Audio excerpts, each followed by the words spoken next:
সুরাজ ব্লগে আপনাদের সবাইকে স্বাগত। মুখ দিয়ে ধোয়া বেরোচ্ছে মানে এটা ভাববেন না যে কোনো পাহাড়ে এসে গেছি। আমরা কিন্তু আছি তারাপীঠে, আর তারাপীঠে এখন মারাত্মক ঠান্ডা। আর আজকে ভীষণ মানে টেম্পারেচার মানে একেবারেই নিচে, মানে ফিল হয় ফোনে দেখাচ্ছে হচ্ছে আপনার ওই 15, কিন্তু ফিল হচ্ছে কিন্তু 9-10। অবস্থা দেখেই বুঝতে পারছেন চারপাশটা পুরো ফগে ঢেকে গেছে। হ্যাঁ, আচ্ছা, আমরা যে বিষয়টা নিয়ে আজকে কথা বলবো সেটা হচ্ছে যে আগের দিন আপনারা দেখেছেন যে আমরা মালুটি এবং তার সাথে তার মানে ওখানে যে মা রয়েছেন মৌলাক্ষী মা, এবং তার সাথে আমরা সাঁথিয়াও গেছিলাম নন্দিকেশ্বরী। এবার আপনাদেরকে আমি বলেছিলাম যে আমরা কিভাবে এসেছি এবং কিভাবে ঘুরেছি সেটা নিয়ে আপনাদের ডিটেলসে আসবো। তো ডিটেলসে আমি এটাই বলতে চাই যে হাওড়া থেকে যে কোনো ট্রেন আপনি নিতে পারেন যেটা রামপুরহাটে স্টপেজ দেয়। এছাড়াও আপনারা শিয়ালদা থেকে মাতারা এক্সপ্রেসটা নিতে পারেন যেটা সকাল সকাল বেরোয়। হ্যাঁ, এবার এই দুটো ট্রেনের মধ্যে আপনাদের সুবিধা অনুযায়ী আপনারা নর্মালও বুক করতে পারেন বা আপনারা চেয়ার কারও বুক করতে পারেন। হার্ডলি 3.5 ঘন্টা থেকে 4 ঘন্টা সময় লাগে, এর চেয়ে বেশি তো লাগে না। তো এবার আপনারা রামপুরহাট চলে আসলেন। রামপুরহাট আসার পরই যখনই আপনি রামপুরহাট স্টেশন থেকে বেরোবেন তখনই ওখানে দেখবেন প্রচুর টোটো, অটো এবং ওই ট্রেকার টাইপের গাড়িগুলোও রয়েছে বা ম্যাজিক গাড়ি টাইপের একটু বড় সাইজের ওই রকমগুলো রয়েছে। যদি বেশি গ্রুপ বেঁধে আসেন তাহলে আমি বলবো যে বড় ম্যাজিক গাড়ি বুক করে নেওয়া, কিন্তু যদি মনে করেন 2 জন কি 3 জন আছেন আপনারা কিন্তু অনায়াসে একটা অটো বুক করে নিতে পারেন, একটু অবশ্যই দরদাম করবেন। আর যেটা আপনার রামপুরহাট স্টেশন থেকে তারাপীঠ রোড যেটা আপনাদের মানে অটো ভাড়া সেটা কিন্তু 250 টাকা করে লাগে। এবার সামান্য বাড়তে কমতে পারে, কিন্তু চেষ্টা করবেন দরদাম করে 250-র মধ্যেই করা, ওটাই এদের এখানকার রেট, যেটা আমি আদার্স থেকেও জানলাম। এর সাথে সাথে আপনি এখানে তারাপীঠের এসে একটা যে কোনো মন পছন্দের হোটেল আপনারা বুক করতেই পারেন, বড় বড় হোটেলও রয়েছে। আবার যদি বাজেট ফ্রেন্ডলি এবং পকেট ফ্রেন্ডলির মধ্যে যদি একটু ভালোভাবে থাকতে চাইছেন তাহলে আপনারা করতে পারেন হচ্ছে আমরা যে হোটেলটাতে আছি সেই হোটেলটার কথা আমরা আপনাদের সাজেস্ট করব। মা তারা মন্দিরে যাওয়ার যে রাস্তাটা সেটা দিয়ে ঢুকেই বাঁ হাতের ফার্স্ট গলিটা দিয়ে যদি আপনারা ঢুকেই দেখতে পাবেন হোটেল বিনাপানি লজ, এবং হোটেল বিনাপানি লজের পাশেই রয়েছে হোটেল বিনাপানি ডিলাক্স 1। এই হোটেলটা কিন্তু খুবই সুন্দর এবং মধ্যবিত্তদের অ্যাফোর্ডেবল। আমরা এমএমটি থেকে বুক করেছিলাম, আমরা ম্যাক্সিমাম হোটেলই এমএমটি থেকে বুক করি এবং আমাদের সত্যি খুব ভালো এক্সপিরিয়েন্স এমএমটি। আমি কোনো এটা প্রমোশনাল বা কোনো টাকা দিয়েছে বলে আমি যে প্রমোশন করছি কোনো একটা অনলাইন বুকিং ওয়েবসাইটের এরকমটি একেবারেই নয়। যেটা ভালো, যেটা সবার জন্য অ্যাফোর্ডেবল সেটা বলতে তো দোষ নেই, তো সেই জন্যই আমরা বললাম। আর যেটা আমরা সবসময় ইউজ করে থাকি, booking.com-ও করি, কিন্তু বুকিংয়ের থেকেও বেশি আমার মনে হয় এমএমটিটা বেশি কমফোর্টেবল, কারণ অনেক রকমের ভ্যারাইটি থাকে। আর এরই সাথে সাথে আপনি এখানে আমি হোটেলটা সম্পর্কে বলছি, হোটেলটা এতটা সুন্দর, মানে আপনি প্রত্যেকটা রুমেতেও মানে যে বেড দিচ্ছে 2 জন তো বলা হয়, 3 জনও আরামসে থাকতে পারবে। তো এছাড়াও এখানে 2 রকমের রুমই রয়েছে, ডিলাক্স একটা, নন এসি, এসি। আর সুপেরিয়র রুম নিলে হয়তো ফ্যামিলি নিয়ে, তবে আমি সাজেস্ট করব যে সুপেরিয়র রুম না নিলে মোটামুটি 2টো যদি মানে কাপল রুম নিয়ে নেওয়া হয় তাহলে কিন্তু অনেক বেটার আপনার মানে থাকতে পারবেন। একটা রুমে 3 জন করে আরামসে থাকা যায়। আর যে গায়ে ঢাকা দেওয়ার যে জিনিস দিচ্ছে সেটাও যথেষ্ট বড় এবং কমফোর্টেবল। আর এরই সাথে সাথে 24 আওয়ার্স গিজার, বাথরুম তো ঝাঁ চকচকে একদম নিট অ্যান্ড ক্লিন, করিডোর পর্যন্ত সিঁড়ি পর্যন্ত একদম ঠিকঠাক, মানে পরিষ্কার পরিচ্ছন্ন, মানে পরিষ্কার পরিচ্ছন্নতার দিক থেকে একদম A ক্লাস। হ্যাঁ, এখানে যেটা দিচ্ছে না সেটা হচ্ছে ইলেকট্রিক কেটেল। আমরা যেমন ইলেকট্রিক কেটেলকে সাথে ক্যারি করেছিলাম, হ্যাঁ, কারণ যা ঠান্ডা এখানে মানে উইদাউট গরম জল, মানে সবসময় তো হোটেলগুলোকে বললে তো ওদের তরফ থেকে গরম জল সবসময় প্রোভাইড হয়তো করবে না, বা হয়তো চার্জ নিতে পারে।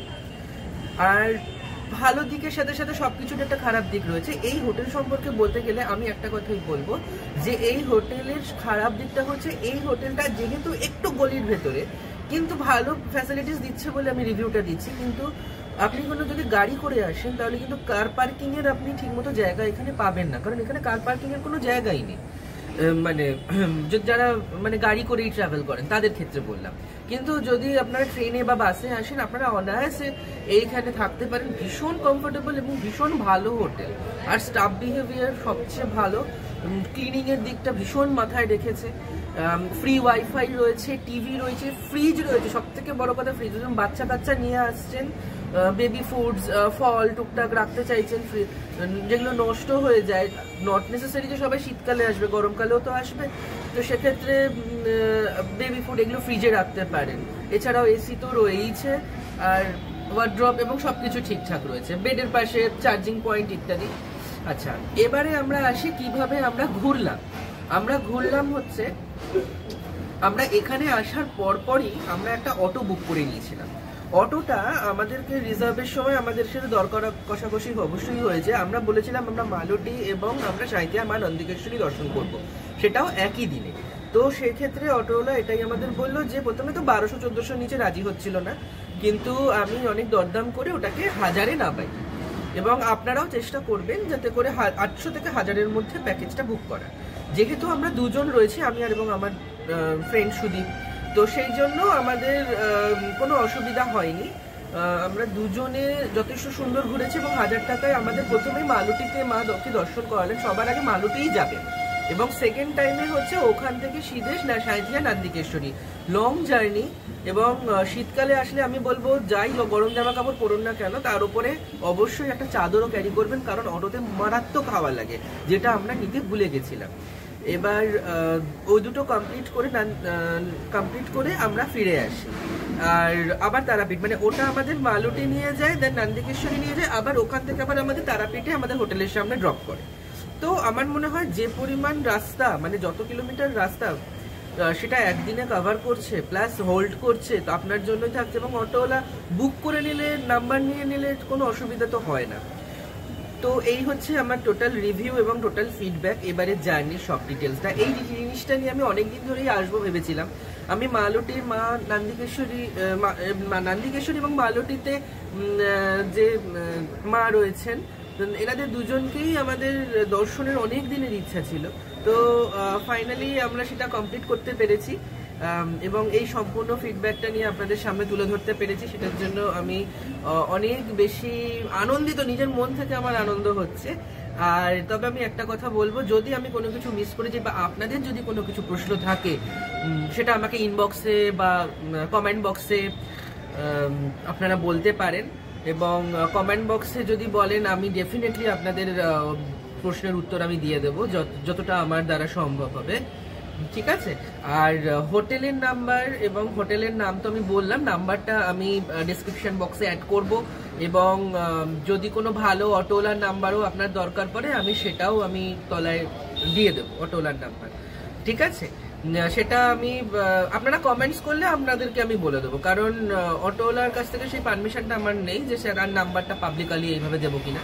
ঠিক আছে, আপনারা আমাকে কমেন্ট বক্সে করবেন বা ইনবক্স করবেন, আমি আপনাকে আপনাদের নাম্বার বা মেল আইডি বলে দেবো, সেখানে আমি পাঠিয়ে দেবো, ঠিক আছে? তো যদি মনে হয় যে এই একটা ছোট্ট করে একটা ট্রিপ করে নেবেন, শীত হোক বা আমি বলবো একটু এতটা কনকনে ঠান্ডাতে না আসলেও একটু হালকা ঠান্ডাতে ঘোরার জন্য কিন্তু ভীষণ আনন্দদায়ক এবং সুন্দর জায়গা। সব থেকে ভালো লাগবে হচ্ছে মালতীতে মা যেখানে রয়েছেন, মৌলাক্ষী, ওখানে এত সুন্দর ছিমছাম এবং ঠিকঠাক জায়গা, খুব ভালো লাগবে, বেশ কিছুক্ষণ ওখানে কাটাতে ইচ্ছা করবে, শান্তিপূর্ণ জায়গা। আর আমরা গ্রামের ভেতরটা ঘুরিনি, ওখানে 108 শিব মন্দির নাকি রয়েছে, সেই প্রাচীন টেরাকোটার কাজ করা ওখানকার, কিন্তু গ্রামের ভেতরটা ঘোরার মতন আমাদের টাইম হয়নি। আপনারা যদি আসেন অবশ্যই গ্রামের ভেতরটা ঘুরে দেখবেন, বিভিন্ন শিব মন্দির, অনেকগুলো শিব মন্দির আছে, ধ্বংসাবশেষও রয়েছে অনেক, কিন্তু খুব সুন্দর জায়গা। আজকের মতন এইটুকুই, অসংখ্য ধন্যবাদ আপনাদের সবাইকে, আপনাদের ভালোবাসাটা দেবেন। Please do like, subscribe my channel, আর অবশ্যই কমেন্ট করবেন, শেয়ার করবেন, জিনিসটা কিন্তু ভীষণ ইনফরমেটিভ, প্রত্যেকের কাছে শেয়ার করুন, এবং যাতে সবাই এই সুবিধাটা নিতে পারে, সবাই যাতে এখানে এসে মায়ের দর্শন করতে পারে। আমরা তো সবসময় তারা মায়েরই দর্শন করতে আসি বা নলহাটি করি, কিন্তু মালতী বা সাঁইথিয়া নন্দিকেশ্বরী কজনই বা করি। একবার যান না, এক জায়গায় মা মূলা দুর্গা রূপে বিরাজ করছে যেখানে মালতীতে, আরেক জায়গায় মা জয় দুর্গা রূপে বিরাজ করছে। আমি রীতিমতো ঠাকুরমশাইয়ের সাথে কথা বলেই এই ইনফরমেশনটা আপনাদের দিচ্ছি। তো এবার আপনাদের ওপর মাকে স্মরণ করুন, আশা করি মা নিশ্চয়ই আপনাদেরকেও ডাকবে, আপনারাও সুন্দর করে এসে ঘুরে যেতে পারবেন। ভীষণ ভালো লাগলো, আজকের মতন এইটুকুই।